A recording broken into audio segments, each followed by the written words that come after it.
Let us read the lesson today. Lesson number 2. Buka learns a lesson. Remember, you are all big animals. The older elephants warn the juniors. When lying down on the ground, you must watch out for snails. See that you don't crush them under your weight.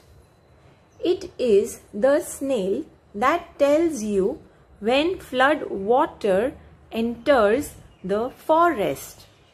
Check to see if there are baby squirrels in the hollows of trees when you shake the branches of a tree to pick the fruits. Then these animals will be the first ones to give you news of any danger. The squirrels will bring you news of an approaching forest fire.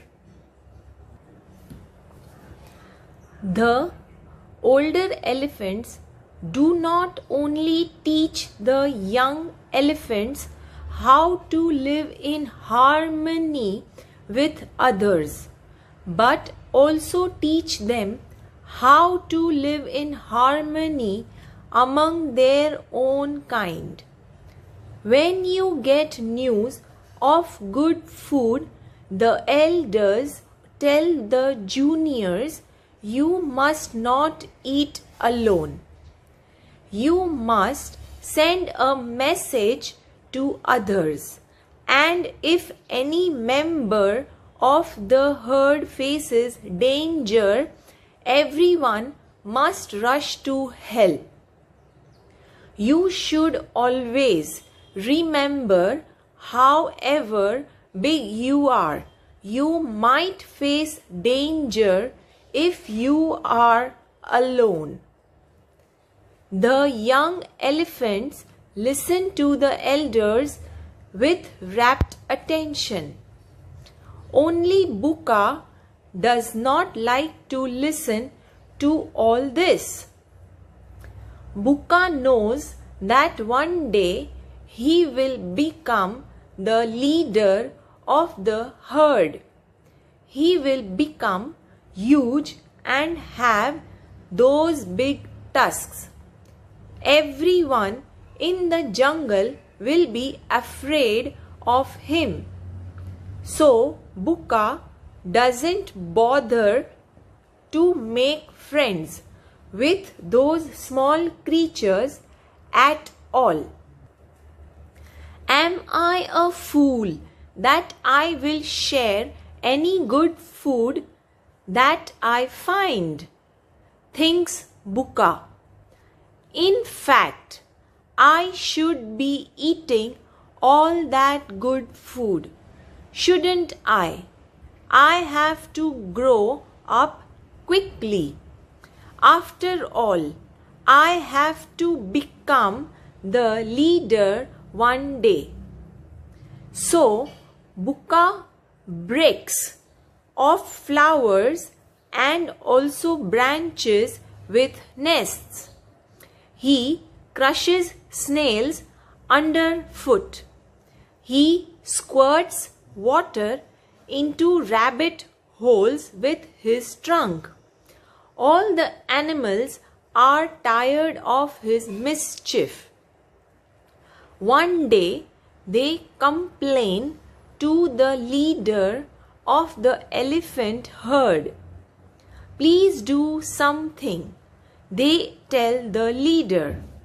Buka is becoming very naughty. The leader hears them out and realizes that naughty Buka needs to be taught a lesson. That night, like always, Buka goes to sleep next to his mother's warm side. But in the morning, he wakes up surprised. He finds himself alone on the banks of the small pool. There is simply no one. Bukka jumps up and searches near the pool.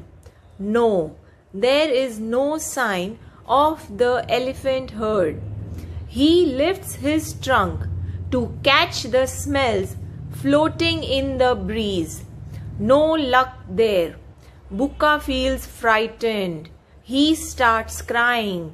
What will happen now? Where will he find his parents in such a huge and dense forest? Poor Bukka turns to the birds, animals, and insects in the forest for help, but they all turn away.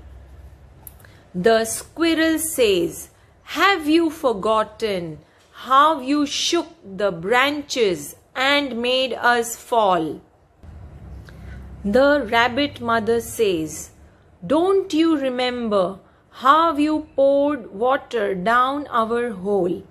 We nearly died. Now see how it feels. Serves you right." The butterflies too refuse to help him.